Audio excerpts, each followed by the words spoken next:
Hello friend, एक बार फिर से स्वागत है आपका स्मार्ट एजुकेशन चैनल में। फ्रेंड्स, आज का जो हमारा टॉपिक है वह है खाद्य उत्पादन और प्रबंधन, या आप कह सकते हैं आप खाद्य उत्पादन एवं प्रबंधन। खाद्य उत्पादन का अर्थ है यहाँ पे फसल के उत्पादन से है, एवं प्रबंधन आप सभी लोग जानते हैं, इंग्लिश में मैनेजमेंट बोलते हैं, या आप कह सकते हैं फसल के रख रखाव के लिए जो भी मैनेजमेंट किया जाता है उसे प्रबंधन के अंतर्गत आ जाता है हमारा खाद्य उत्पादन में। फ्रेंड्स, आज थोड़ी आवाज़ आपको थोड़ी दबी हुई लग सकती है क्योंकि मुझे जुकाम है, तो इसके लिए मैं माफ़ी चाहता हूँ। तो आज जो हम इस वीडियो में पढ़ने वाले हैं वह है फसल। फसल का उत्पादन कैसे होता है, फसल होती क्या है, इसके साथ भारतीय फसलें तथा उनका वर्गीकरण, कि भारतीय फसलें कौन कौन सी हैं, उनका वर्गीकरण किस प्रकार से किया जाता है, एवं खाद्य संसाधनों की सुरक्षा हम किस प्रकार से करते हैं। भारत की प्रमुख फसलों से सबसे बड़े उत्पादक राज्य, जो किस राज्य में सबसे ज़्यादा कौन सी फसल को जो है उगाया जाता है। इसके साथ इस वीडियो में हम देखेंगे भारतीय कृषि से जुड़ी महत्वपूर्ण क्रांतियाँ भी, एंड भारतीय कृषि की विधियों के प्रकार। तो इन सभी जो है टॉपिकों को इस वीडियो में कंप्लीट करने वाले हैं। इसके साथ जो कुछ क्वेश्चन आंसर भी हैं, तो वो जो है नेक्स्ट वीडियो में मैं आपको कंप्लीट करा दूंगा। यदि आप चैनल पर नए हैं तो प्लीज़ सब्सक्राइब बटन पर जाकर सब्सक्राइब कर लें और बेल आइकन को दबाना बिल्कुल मत भूलिएगा, ताकि जैसे ही नया वीडियो अपलोड करूँ उसका नोटिफिकेशन आप सभी को मिल सके। और सभी से मैं गुजारिश करूंगा कि वीडियो को आप एंड तक जरूर देखिएगा। तो पहला जो हमारा टॉपिक है फसल, या फसल हम किसे बोलते हैं, तो परिभाषा आप पढ़ सकते हैं यहाँ पर। जो एक समाज समाज चक्र या समय अंतराल के बाद किसी वनस्पति या वृक्षों पर मानवों व पालतू पशुओं के उपभोग के लिए उगाकर काटी जाने वाली या तोड़ी जाने वाली पैदावार को फसल कहते हैं। एक मैं सिंपल भाषा में आपको बता दूं कि एक ही प्रकार के बीजों को यदि किसी एक स्थान पर बोया जाता है तो उसको हम क्या बोलते हैं, फसल बोलते हैं। एक ही प्रकार के बीज, जैसे गेहूं की फसल है तो एक ही प्रकार के बीज होते हैं गेहूं के, वो बहुत सारे बीजों को एक स्थान पर बो देते हैं तो उसे हम क्या बोलते हैं, फसल बोलते हैं। इसके बाद है हमारे भारतीय फसलें तथा उनका वर्गीकरण। तो भारतीय फसलों का निम्न प्रकार से वर्गीकरण किया गया है। पहला वर्गीकरण जो है आप सभी ने भी पढ़ा होगा, ऋतुओं के आधार पर, जिसमें होती है हमारी रबी की फसल, खरीफ की फसल और जायद की फसलें। तो रबी की फसलें कौन सी कहलाती हैं, तो मैं बता दूं ठंडियों में जो फसलें उगाई जाती हैं उनको बोलते हैं रबी की फसल। उन जिन फसलों को ठंड का मौसम जो है उपयुक्त होता है उनको बोलते हैं हम रबी की फसल। जैसे जैसे जो अभी फसलें लगी होंगी आपके आसपास, कुछ कट गई होंगी, कुछ कटना चालू हो गई होंगी, तो अभी की जो फसलें हैं वो हमारी रबी की फसलें कहलाती हैं। इसमें जैसे हमारे आते हैं कुछ एग्जाम्पल इसमें लिखे हुए हैं, आप अपने आसपास की भी फसलें देख सकते हैं। गेहूं, जौ, चना, सरसों, मटर, बरसीन, रिचका, मशरूम, आलू, तंबाकू, लाही व जई। तो इस प्रकार की जितनी भी फसलें हैं या जो फसलें हमारी, वह सभी क्या है, रबी की फसल है। इसके बाद नेक्स्ट जो है हमारी जायद की फसलें। तो जायद की फसलें कहलाती हैं आपकी गर्मियों वाली फसलें, या आप कह सकते हैं जायद की फसलों में मोस्टली जो है सब्जियां उगाई जाती हैं। जायद की फसलों में क्या उगाई जाती हैं, सब्जियां। तो इसमें मोस्टली आपकी क्या होंगी, सब्जियां या फल टाइप के होंगे। तो जायद की फसलें कब कौन सी ऋतु की होती है, हमारी गर्मियों वाली ऋतु की। जो अभी गर्मियां चालू हो गई हैं तो इस इन इनमें जो फसलें लगाई जाती हैं उनको बोलते हैं जायद की फसलें। इसमें आते हैं जैसे कद्दू, खरबूजा, तरबूज, लौकी, तुरई, मूंग, खीरा, मिर्च, टमाटर एवं सूरजमुखी। तो इस प्रकार की फसलें जो है हमारी कौन सी कहलाती है, जायद की फसलें कहलाती है। नेक्स्ट आता है खरीफ की फसल। तो बरसात के समय की फसल को हम कौन सी फसल बोलते हैं, खरीफ की फसल बोलते हैं। यदि ये आपको याद नहीं होती है तो मुझे बताइएगा कमेंट्स में, मैं बता दूंगा ट्रिक क्या है। तो खरीफ की फसल, बरसात की फसलों को कौन सी बोलते हैं, खरीफ की फसल। इसमें जो हमारी आती हैं वह आती है धान, बाजरा, मक्का, कपास, मूंगफली, शकरकंद, उड़द, मूंग एंड मोठ, लोबिया, या आप कह सकते हैं इसको चंबला, एंड ज्वार, तिल, ग्वार, जूट, सनई, अरहर, ढेंचा, गन्ना, सोयाबीन एंड भिंडी, आलू। तो ये सब जो है हमारी कौन सी है, खरीफ की फसलें कहलाती हैं। बरसात के समय पर बोई जाने वाली फसलों को खरीफ की फसल बोलते हैं। इनको याद रखने का सबसे अच्छा तरीका है, जायद को आप याद रख सकते हैं गर्मियों की है, रबी और खरीफ में जो है बच्चे कंफ्यूज हो जाते हैं कि रबी की कौन सी बोलते हैं और खरीफ की कौन सी बोलते हैं। तो रबी मतलब होता है सूर्य। आप लोग जानते हैं रबी का पर्यायवाची एक सूर्य भी है। तो सूर्य जब कम आपको आप कह सकते हैं सूर्य की गर्मी जब आपको कम महसूस हो, उसको बोलते हैं आपकी रबी की फसलें या ठंड वाली फसलें, है ना। तो सूर्य की गर्मी हमें कम महसूस होती है ठंडों में। ठंडों में जो है हमें सूर्य की गर्मी नहीं मिलती है, तो आप उसे बोल सकते हैं जो ठंडियों वाली फसलें। ठीक है, तो रबी की फसलें मतलब ठंडियों वाली फसलें। या आप कह सकते हैं यहाँ पर कि रबी की जो किरणें आती हैं हमारी, सूरज की किरणें, या सूर्य जो है ठंडियों के समय पर बिल्कुल शीतल हो जाता है, तो उस समय की फसलों को क्या बोलते हैं हम, ठंडियों वाली फसलें या रबी की फसलें। इसके बाद नेक्स्ट आते हैं हमारा जीवन चक्र पर आधारित है। तो फसलों के जीवन चक्र पर आधारित भी फसलें होती हैं। जैसे एक वर्षीय फसलें, तो एक वर्षीय फसलें वह हैं जो प्रत्येक एक वर्ष में बोई जाती हैं। प्रत्येक 1 वर्ष के अंतराल बाद जो है बोई जाती हैं, उसे बोलते हैं एक वर्षीय फसलें। जैसे हमारी हैं धान, गेहूँ, चना, ढेंचा एंड बाजरा, मूंग, कपास, मूंगफली, सरसों, आलू, शकरकंद एंड लौकी, सोयाबीन, कद्दू। तो ये सब जो है हमारी एक वर्षीय फसलें हैं जो एक वर्ष में बोई जाती हैं। इसके बाद आता है द्विवर्षीय एंड बहुवर्षीय। द्विवर्षीय फसलें वह हैं जो प्रत्येक 2 वर्ष बाद बोई जाती हैं। जैसे चुकंदर, गन्ना। तो आप लोग सोच रहे होंगे सर कि ये तो हर साल ही बोए जाते हैं। हाँ, बोए जाते हैं, लेकिन इन पर जो है आप कह सकते हैं फूल जो है दूसरे साल में आता है। फूल जो है दूसरे साल में आता है, या पूर्णतः आप लोग पहले से ही उसका उपयोग कर लेते हैं। इस वजह से जो है आपका एक वर्ष में बो लेते हैं, लेकिन इस पर जो फूल आता है वो 2 वर्ष में आता है। इसके बाद प्याज। प्याज भी एक आपकी जो है 2 वर्षीय फसल है। तो प्याज तो आपका एक बैच में ही उग जाता है, तो लेकिन क्या करते हैं आप लोग कि उसे उखाड़ लेते हैं, उसको फूलने नहीं देते। तो इस पे जो फूल आएगा वो फरेगा, वो कितने वर्ष में होगा? टोटल 2 वर्ष लग जाते हैं इसके पूर्ण फसल के लिए, है ना। तो 2 वर्षीय फसलें होती हैं हमारी, चुकंदर, गन्ना, प्याज, इस प्रकार की फसलें जो है 2 वर्षीय। बहुवर्षीय फसलों में हमारा आता है नेपियर घास, रिच का, फल वाली फसलें। तो ये सब जो है हमारी बहुवर्षीय फसलें, इनके लिए जो है 2 वर्ष से अधिक का समय लगता है, इनको बोलते हैं बहुवर्षीय फसलें। नेक्स्ट हमारा उपयोगिता या आर्थिक आधार पर। तो अभी तक जो है 2 प्रकार से फसलों को हम वर्गीकरण कर चुके हैं, एक है ऋतुओं के आधार पर, दूसरा हमारा वार्षिक आधार पर। अब इसके बाद जो फसलों का वर्गीकरण किया गया है वह है उपयोगिता या आर्थिक आधार पर। तो उपयोगिता एवं आर्थिक आधार पर किस प्रकार से वर्गीकरण किया गया है फसलों का, निम्नलिखित है। वह है हमारा पहला पॉइंट है अन्य या धान्य फसलें। अन्य धान फसलें किसे बोलते हैं? तो अन्य धान फसलें वह फसलें कहलाती हैं जिनका प्रयोग जो है आटा बनाने के लिए किया जाता है, जिनके द्वारा जो है आप कह सकते हैं रोटी या चपाती बनाई जाती है, तो उनको बोलते हैं अन्य धान वाली फसलें। जैसे इसमें हमारी आती हैं धान, गेहूँ, जौ, चना, मक्का, ज्वार, बाजरा। यह फसलें जो होती है हमारी कौन सी होती हैं? अन्य धान वाली फसलें। तो आपको याद होना चाहिए अन्य या धान वाली यदि फसलें आ जाए तो वह फसलें जिनका प्रयोग जो है आटे के तौर पर किया जाता है, आटा बनाने के लिए किया जाता है, उनको कौन सी फसलें बोलते हैं? हम अन्य एवं धान वाली फसलें। इसके बाद नेक्स्ट आता है तिलहनी फसलें। तिलहनी फसलें वह फसलें होती हैं जिनके द्वारा जो है हम तेल को प्राप्त करते हैं, जिनके द्वारा हमें तेल प्राप्त होता है, उनको बोलते हैं तिलहनी फसलें। इसमें हमारी आती है सरसों, अरंडी, तिल, मूंगफली, सूरजमुखी, अलसी, तोरिया, सोयाबीन और राई। यह सब जो है जिससे हमें तेल प्राप्त होता है, इनको बोलते हैं तिलहनी फसलें। इसके बाद होता है हमारा जो है दलहनी फसलें। तो दलहनी फसलें कौन सी होती हैं? दलहनी फसलें वह फसलें हैं जिनके माध्यम से हमें जो है दाल प्राप्त होती है, या कह सकते हैं इन फसलों का प्रयोग जो है दालों के रूप में किया जाता है, जिसमें हमारी आती है चना, उड़द, मूंग, मटर, मशरूम, अरहर, मूंगफली, सोयाबीन। तो इन सभी फसलों का प्रयोग जो है दाल के रूप में किया जाता है, इसलिए इन्हें हम क्या बोलते हैं? दलहनी फसलें। इसके बाद आती है मसाले वाली फसलें। मसाले वाली फसलें वह फसलें होती हैं जिनका प्रयोग हमारे घर पर जो है खाना बनाते समय मसाले के तौर पर किया जाता है, खाना बनाते समय पर, उनको बोलते हैं मसाले वाली फसलें। जैसे हमारे इसमें आते हैं अदरक, पुदीना, प्याज, लहसुन, मिर्च, धनिया, अजवाइन, जीरा, सौंफ, हल्दी, काली मिर्च, इलायची एवं तेज पत्ता। तो यह सब जो हमारी फसलें होती है कौन सी होती है? मसाले वाली फसलें। इसके बाद आता है रेशेदार फसलें। तो रेशेदार फसलें वह फसलें होती हैं जिनके द्वारा हमें रेशा प्राप्त होता है, उनको बोलते हैं रेशेदार फसलें। जैसे जूट, कपास, सनई एवं पटसन एवं ढैंचा।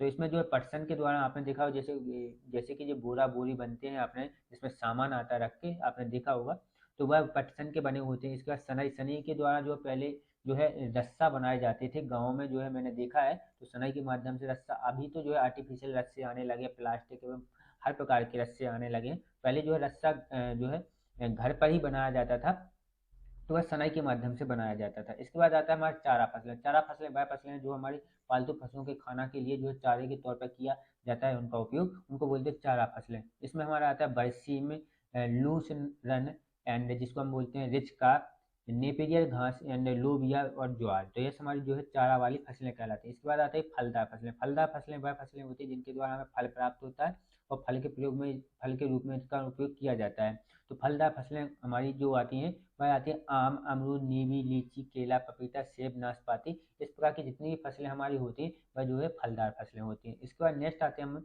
जो है जड़ एवं कंद फसलें।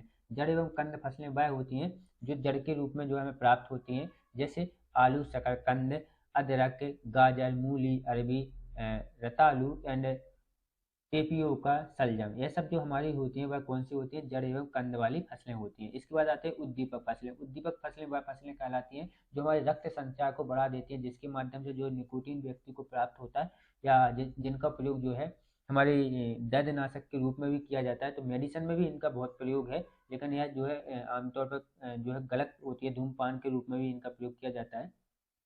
तो इसमें जो हमारी आती हैं उद्दीपक वाली फसलें जो हमारे रक्त संचार को बढ़ा देती हैं, वह फसलें हैं तंबाकू एंड पोस्ट, चाय, कॉफी, धतूरा, भांग एवं जो हमने देखा होगा अफीम। अफीम की खेती जो है एमपी में की जाती है, लाइसेंस वाली खेती होती है। तो यह सब हमारी जो है क्या है, उद्दीपक वाली फसलें कहलाती हैं। इसके बाद हमारा आता है शर्करा। शर्करा वाली फसलें वह फसलें जिनके द्वारा हमें जो है शर्करा प्राप्त होता है, या आप कह सकते हैं चीनी प्राप्त होती है, उनको बोलते हैं शर्करा वाली फसलें। इसमें आता है हमारा चुकंदर, गन्ना, या सब फसलें जो है शर्करा वाली फसलें होती हैं। इसके बाद नेक्स्ट फसल जो है बांटा गया उपयुक्तता आर्थिक आधार में, वो है औद्योगिक फसलें। औद्योगिक फसलें वह कहला फसलें सॉरी औद्योगिक औषधीय फसलें हैं। तो औषधीय फसलें वह फसलें हैं जिनका प्रयोग जो है औषधीय तौर पर किया जाता है। औषधीय तौर पर जो है हमारे उपयोग में लाए जाते हैं इन फसलों को, तो उनको बोलते हैं औषधीय फसलें, जिसमें हमारी आती है मेथा, अदरक, हल्दी, तुलसी, नीम। नीम के जो है एक वृक्ष है, लेकिन नीम की यहाँ फसल नहीं उगाई जाती है। तो तुलसी, हल्दी, अदरक, मेथा, पुदीना, ये सब जो हमारी जो है औषधीय फसलें हैं। इसके बाद नेक्स्ट जो है हम देख लेते हैं, वह विशेष उपयोग आधारित है। मतलब विशेष उपयोग के लिए जो फसलें होती हैं वह कौन कौन सी फसलें होती हैं, उन पर आधारित कौन कौन सी फसलें हैं हमारी। तो पहली है नकदी फसल। नकदी फसल वह फसल होती है जो है नकदी तौर पर इनको सीधा बेच करके जो है नकदी प्राप्त की जाती है, इनको बोलते हैं नकदी फसलें। जैसे गन्ना, आलू, तंबाकू, कपास, मिर्च, चाय, कॉफी, यह सब जो है नकदी फसलें होती हैं। इसके बाद आता है अन्नवर्ती फसलें। अन्नवर्ती फसलें वह फसलें हैं जैसे उड़द, मूंग, चीना, लाही, सांबा, सांडवा एवं आलू, ये हमारी अन्नवर्ती फसलें हैं, या कैच फसलें भी कहते हैं। इसके बाद नेक्स्ट जो हमारी आती है मृदा रक्षक फसलें। मृदा रक्षक फसलें वह फसलें जो जमीन की रक्षक के रूप में भी कार्य करती है। इसमें जो है हमारी आती है मूंगफली, मूंग, उड़द, शकरकंद, बरसीम एंड आप इसको लूसरन या आप बोलते हैं रिच का। तो यह जो हमारी है मृदा रक्षक फसलें होती हैं। इसके बाद नेक्स्ट हमारी हरी खाद। हरी खाद वाली फसलें वह फसलें हैं जो हरी होती हैं बहुत ज़्यादा, और इनका प्रयोग जो है घास के खाद के तौर पर भी करते हैं हम। तो इसमें जो हमारी आती है जैसे मूंग, सनई, बरसीम, ढेंचा, मोठ, मसूर सॉरी, ज्वार, मक्का, लोबिया और बाजरा, ये सभी प्रकार की फसलें जो है हमारी हरी खाद वाली फसलें होती हैं। इसके बाद जो है आपको समझा गया यहाँ पर कुछ क्वेश्चनों के माध्यम से, तो वह किसानों द्वारा उपयोग में लाई जाने वाली कृषि पद्धतियाँ कौन सी हैं, कौन कौन सी हैं। तो किस प्रकार से जो है हम किसी को उगाते हैं, यहाँ पर यह बताया जाने वाला है इसमें कि किसानों द्वारा किस कौन कौन सी पद्धति का प्रयोग किया जाता है फसल उगाने के लिए। तो यहाँ पर जो है निम्न पद्धतियाँ, पहला तो है मिट्टी तैयार करना। मिट्टी तैयार करना आप कह सकते हैं इसमें मिट्टी तैयार करना, यदि कोई सी फसल को उगाना है तो पहले मिट्टी को तैयार किया जाता है उस फसल के लिए उगाने के लिए। तो उसमें जो आती है हमारी क्या आती है, जुताई आती है। मिट्टी तैयार करने में क्या आती है, जुताई आती है। तो उसको जो है मिट्टी को अच्छे से जो है गहराई तक जो है जोता जाता है, खेत को जोता जाता है, और बेहतरीन इसमें जो कूड़ा कंकड़ पत्थर होते हैं उनको अलग करके बहुत ही मिट्टी को जो सॉफ्ट बना दिया जाता है। इसके बाद नेक्स्ट आता है बुआई। बुआई में जो है अच्छा स्वस्थ बीज को चुना जाता है किसान द्वारा, स्वस्थ बीज को चुना जाता है। उसके बाद जो है उन बीजों को जो है बो दिया जाता है उस खेत में। इसके बाद नेक्स्ट हमारे जो आता है खाद एवं उर्वरक देना। तो खाद एवं उर्वरक देना भी जो है आजकल बहुत ज़्यादा इम्पोर्टेंट है, क्योंकि जो है फसल अच्छी हो, अच्छी पैदावार हो, खरपतवार बहुत कम हो, तो इसके लिए जो क्या करते हैं हम यहाँ पर जो है खाद एवं उर्वरक को डालते हैं ताकि फसल जो है बेहतरीन उत्पन्न हो।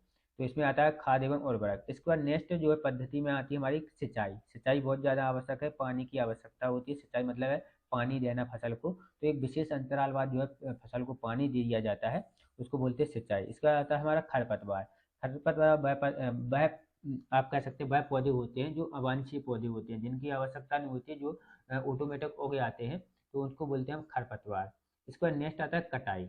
जब हमारी फसल तैयार हो जाती है तो उसके बाद फसल को कटाई कर ली जाती है, फसल को काट लिया जाता है, या सीधे हार्वेस्टर के माध्यम से भी जो है अब काटा जाने लगा है। इसके बाद आता है थ्रेसिंग। तो कटाई के बाद जो है थ्रेसिंग होती है। हार्वेस्टर से कटाई करवाने पर जो है थ्रेसिंग नहीं करनी पड़ती, लेकिन यदि आप हाथ के माध्यम से या मजदूरों के माध्यम से फसल को कटवाते हैं तो उसके बाद जो है उसकी थ्रेसिंग की जाती है। थ्रेसिंग के बाद जो है बीज को अलग कर लिया जाता है, भूसी को अलग रख लिया जाता है जानवरों के लिए। इसके साथ जो है भूसी का प्रयोग जो है आप बेच भी देते हैं किसान लोग।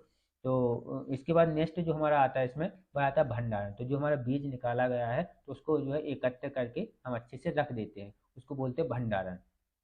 तो आप समझ गए होंगे कि निम्नलिखित कितनी पद्धतियाँ होती हैं जो है किसी उपयोग में, या आप कह सकते हैं फसल के उत्पादन करने के लिए। नेक्स्ट जो है हमारा खरपतवार किसे बोलते हैं, तो फसलों के पौधों के साथ कुछ अनचाहे पौधे भी उगाते हैं, उसे हम क्या बोलते हैं, खरपतवार। इसका नेक्स्ट हमारा आता है पीड़कनाशी। पीड़कनाशी आप सभी लोग जानते हैं कि जो दवाई जो है रासायनिक पदार्थ छिड़काव छिड़काव किया जाता है फसलों के ऊपर, उसको बोलते हैं पीड़कनाशी। इसका प्रयोग जो है हानिकारक होता है, लेकिन इसका प्रयोग जो किया जाता है वह छोटे छोटे कीड़ों को मारने के लिए किया जाता है। इसके एवं जो हमारे खरपतवार उग जाते हैं उनके जो है उनको मारने के लिए भी जो है पीड़कनाशी का प्रयोग किया जाता है। यहाँ पर जो आपका लिखा हुआ है आपका, वह फसल या फसल उत्पादकों को हानि पहुंचाने वाले जीवों को मारने वाली रासायनिक दवाओं को क्या बोलते हैं? पीड़कनाशी बोलते हैं। खरपतवारों को हम किन किन विधियों के द्वारा नष्ट किया जाता है? तो इसमें आता है हमारे निदाई के माध्यम से। निदाई मतलब होता है कि एक एक करके उन पौधों को उखाड़ा जाता है आदमियों के द्वारा, तो उसको बोलते हैं निदाई, या निराई भी बोलते हैं उसको। तो इसमें निराई लिखा है, हमारे साथ जो निदाई बोला जाता है। तो निराई आपके साथ पता नहीं कुछ और बोला जाता होगा, तो आप समझ गए होंगे कि एक एक करके जो पौधों को अलग से उखाड़ लिया जाता है व्यक्तियों के माध्यम से। इसके बाद नेक्स्ट आता है पीड़कनाशी के उपयोग से, या आप कह सकते हैं दवाओं के माध्यम से भी जो है खरपतवार को खत्म किया जाता है। नेक्स्ट आता है किसी खेत में एक ही फसल को बार बार बोने पर क्या हानि होती है? तो यदि किसी खेत में एक ही फसल को बार बार बोया जाए, इसलिए बोया जाता है, तो उस मिट्टी के जो पोषक तत्व होते हैं वह खत्म हो जाते हैं, पूर्णतः खत्म हो जाते हैं, कमी आ जाती है उसमें। तो इसको बनाए रखने के लिए जो है हमको फसल को जो है बदल बदल के बोना चाहिए। जैसे एक खेत है तो उस खेत में जो है एक ही फसल को बार बार नहीं बोना चाहिए, उसमें क्या है फसल को बदल बदल कर बोना चाहिए, ताकि उसके जो पोषक तत्व हैं बने रहे मिट्टी के। नेक्स्ट जो हमारी हेडिंग है, भारत के प्रमुख फसलों के सबसे बड़े उत्पादक राज्य। तो कौन से राज्य में जो है सबसे अधिक क्या उगाया जाता है, इसमें वह दिया गया है। इसमें आता है चावल। तो यहाँ पर जो है प्रथम जो सबसे अधिक है, उसके बाद तीन चार जो है दिए गए हैं राज्य, तो वे समझिए दूसरे तीसरे नंबर के आधार पर यहाँ पर दिए गए हैं, दूसरे तीसरे नंबर के आधार पर दिए गए हैं। तो चावल जो है सबसे अधिक उगाया जाता है, वह उगाया जाता है पश्चिम बंगाल में, उसके बाद उत्तर प्रदेश में, उसके बाद जो है आंध्र प्रदेश में, और चौथे नंबर पर हमारा आता है बिहार, और इसके बाद पांचवें नंबर पर आता है पंजाब। तो इनको याद रखना है आपको कि सबसे अधिक जो चावल उगाया जाता है वह कहाँ पर उगाया जाता है? पश्चिम बंगाल राज्य में। इसके बाद नेक्स्ट जो है गेहूँ। तो गेहूँ सबसे अधिक कौन से राज्य में उगाया जाता है? तो उत्तर प्रदेश में उगाया जाता है। और सबसे कम आप सबसे कम तो नहीं कह सकते इसमें। इसके बाद जो है उगाया जाता है पंजाब, हरियाणा, बिहार, मध्य प्रदेश और राजस्थान में। तो सर्वाधिक गेहूँ कहाँ उगाया जाता है? उत्तर प्रदेश में। इसके बाद नेक्स्ट आता है ज्वार। ज्वार कहाँ उगाया जाता है सर्वाधिक? तो सर्वाधिक ज्वार जो है महाराष्ट्र, कर्नाटक, महाराष्ट्र में होता है। इसके बाद कर्नाटक, मध्य प्रदेश और आंध्र प्रदेश में उगाया जाता है। नेक्स्ट आता है दलहन। तो दालें जो है सबसे अधिक कहाँ पर उगाई जाती है? मध्य प्रदेश में। मध्य प्रदेश में दालहन सबसे अधिक उगाया जाता है। इसलिए इसमें जो आता है हमारा, जैसे सोयाबीन के लिए आप कह सकते हैं मध्य प्रदेश को सोयाबीन प्रदेश भी बोलते हैं, सोयाबीन बहुत अधिक उगाया जाता है, तो सोयाबीन जो है दलहन के अंतर्गत भी आता है। तो दलहन वाली फसलें जो है हमारे मध्य प्रदेश में सबसे अधिक उगाई जाती है। तो मध्य प्रदेश इसमें प्रथम स्थान रखता है। उसके बाद हमारा उत्तर प्रदेश, पंजाब, हरियाणा, राजस्थान, बिहार, पश्चिम बंगाल, गुजरात और आंध्र प्रदेश। ये इस प्रकार से जो है आपके दलहन उत्पादन के राज्य हैं। इसके बाद नेक्स्ट आता है हमारा राज्य छठवां, बाजरा। बाजरा जो है सबसे अधिक उगाया जाता है, वह उगाया जाता है गुजरात राज्य में। उसके बाद राजस्थान और उत्तर प्रदेश। नेक्स्ट हमारा जो है जो सबसे अधिक उगाया जाता है, वह उगाया जाता है उत्तर प्रदेश के अंतर्गत।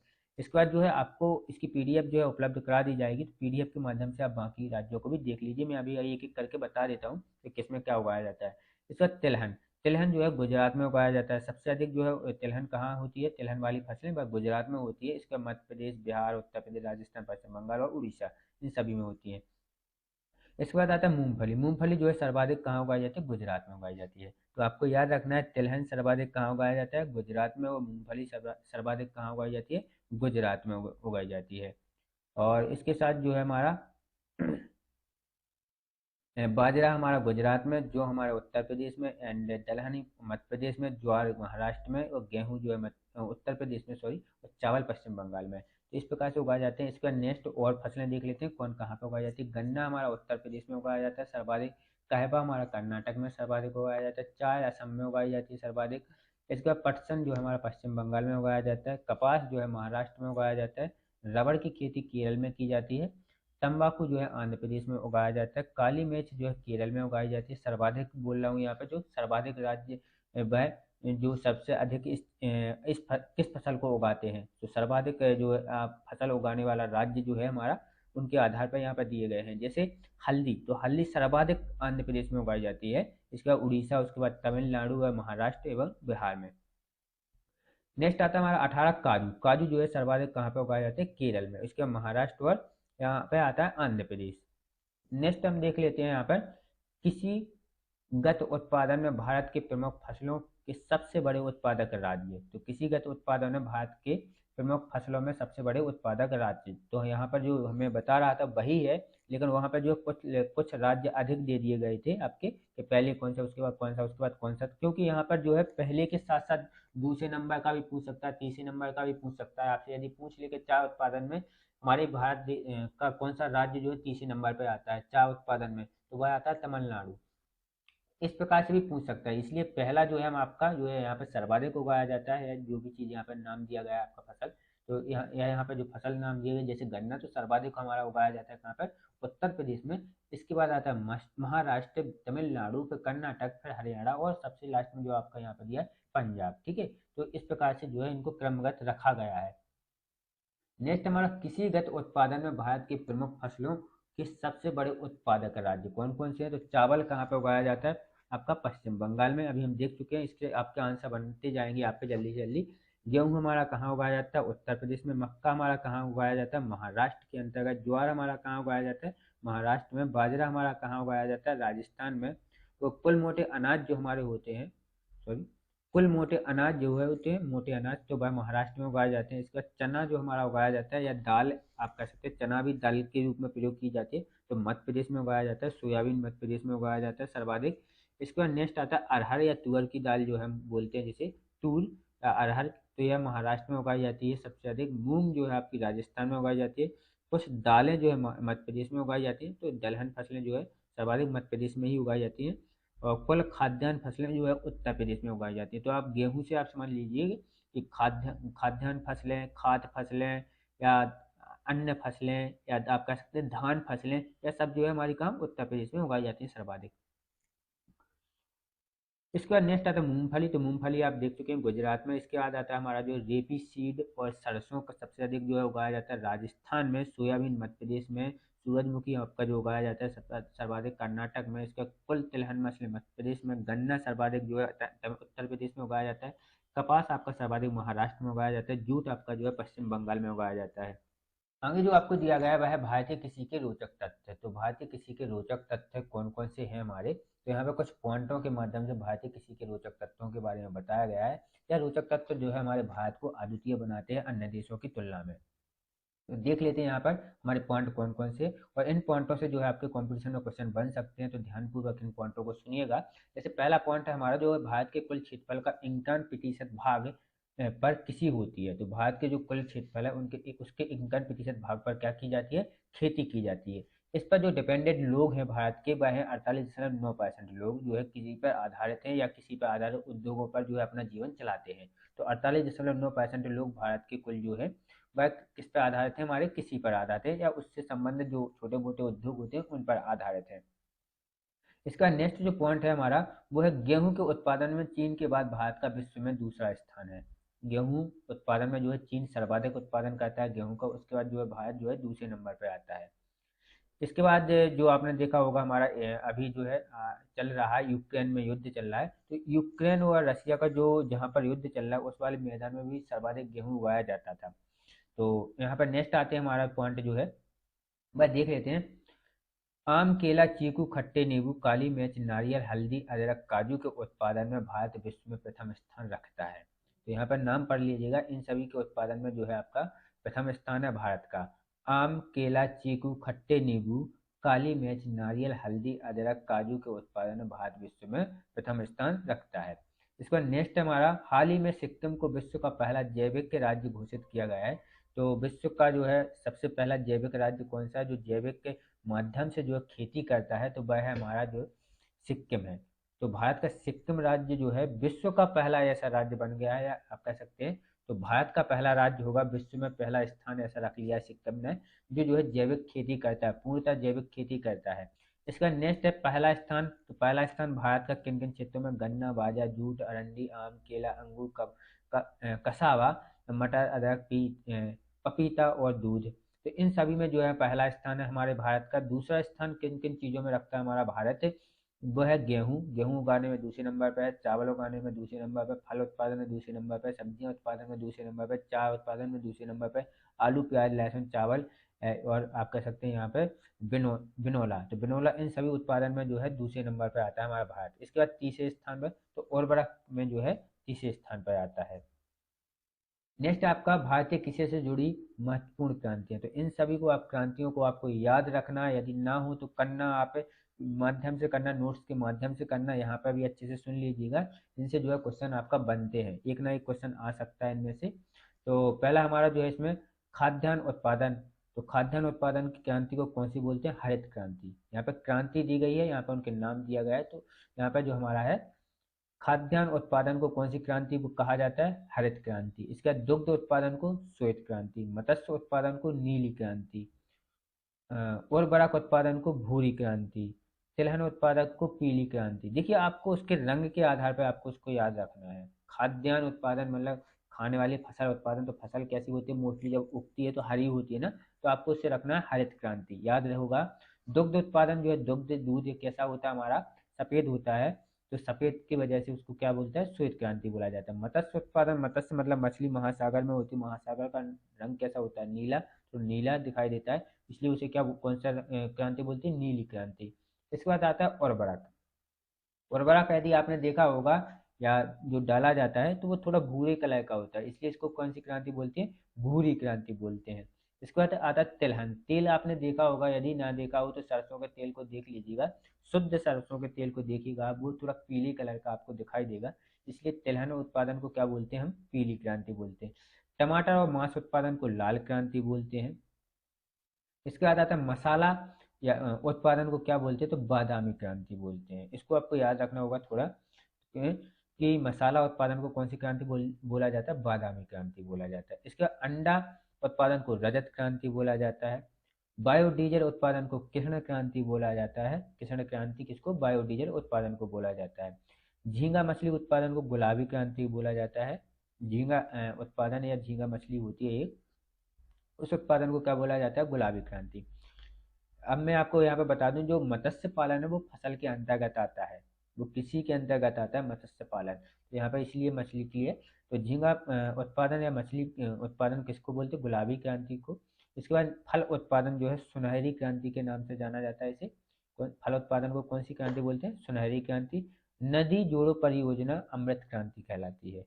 नदी जोड़ो परियोजना को क्या बोलते हैं हम? अमृत क्रांति। तो यहाँ पे कुछ भारत की जो है कुछ क्रांतियां, महत्वपूर्ण क्रांतियां दी गई थी, तो इनसे जो है आपका क्वेश्चन जो है कॉम्पिटिशन में बन सकता है, पूछ सकता है, इनमें से कोई ना कोई क्वेश्चन आ सकता है, तो इसलिए आपको इन सारी क्रांतियों को अच्छे से याद करना है। नेक्स्ट है आपका भारतीय कृषि की विधियों के प्रकार। तो इसमें जो है आपको कुछ कृषि के प्रकार दिए गए हैं, विधियों के प्रकार।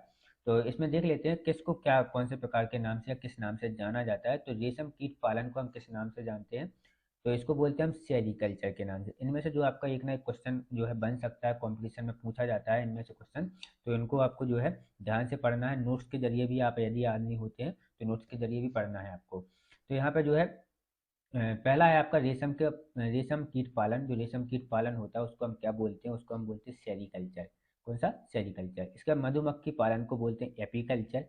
मत्स्य पालन को बोलते हैं पिशीकल्चर। पिशी मतलब फिश कल्चर, फिशी कल्चर, पिशी कल्चर। तो आपको इसके खुद के ट्रैक बनाने हैं, खुद से सीखने हैं। इसके बाद है केंचुआ पालन, बार्मी कल्चर। इसके बाद आता है हमारा बागबानी, तो इसको बोलते हैं हॉर्टिकल्चर। नेक्स्ट आता है सब्जियां उगाना। सब्जियां उगाने को बोलते हैं ओलरी कल्चर। ठीक है, तो सब्जियां उगाना या सब्जियों इसको कौन सा कल्चर बोला जाता है? ओलरी कल्चर। फलों का उत्पादन को बोला जाता है पोमो कल्चर। इसके बाद फूलों के उत्पादन को बोला जाता है फ्लोरी कल्चर, और अंगूर की खेती को बोला जाता है विटी कल्चर। तो इन इन प्रकार की जो पालन या खेती होती है, इनको जो है यहाँ पर अलग नाम दिया जाता है इसको। तो इसमें जो दिए गए हैं आपको याद रखना है। फिर से मैं बता देता हूँ, एक बार आपको खुद पढ़ लेना है, नोट्स के माध्यम से पढ़ लेना है, सीखना लेकिन बहुत जरूरी है, क्योंकि इनसे जो है आपके कंपटीशन में क्वेश्चन पूछ लेता है, सीधा सीधा पूछ लेता है कि रेशम कीट पालन को क्या बोलते हैं, मधुमक्खी पालन को क्या बोलते हैं, मत्स्य पालन को क्या बोलते हैं। तो रेशम कीट को आप बोलते हैं सेरिकल्चर, मधुमक्खी को एपीकल्चर, मत्स्य पालन को पिसीकल्चर, केंचुआ पालन को बार्मीकल्चर, बागवानी को आप बोलते हैं हॉर्टिकल्चर। इसके बाद आता है हमारा सब्जियां उगाने को बोलते हैं ओलरी कल्चर, एंड फलों का उत्पादन को बोलते हैं पोमो कल्चर। फलों की खेती को क्या बोलते हैं? फ्लोरी कल्चर, सॉरी, फूलों की खेती को बोलते हैं फ्लोरी कल्चर, और अंगूर की खेती को बोलते हैं विटी कल्चर। तो इन प्रकार से जो है इनके नाम दिए गए हैं। इसके साथ फ्रेंड वीडियो को हमारा जो है खत्म होता है। यदि आपको वीडियो पसंद आया हो आज आपने कुछ सीखा है तो अपने दोस्तों को जो है शेयर कीजिए। जो भी दोस्त लेकिन पढ़ाई कर रहे हैं उन्हीं को शेयर कीजिएगा।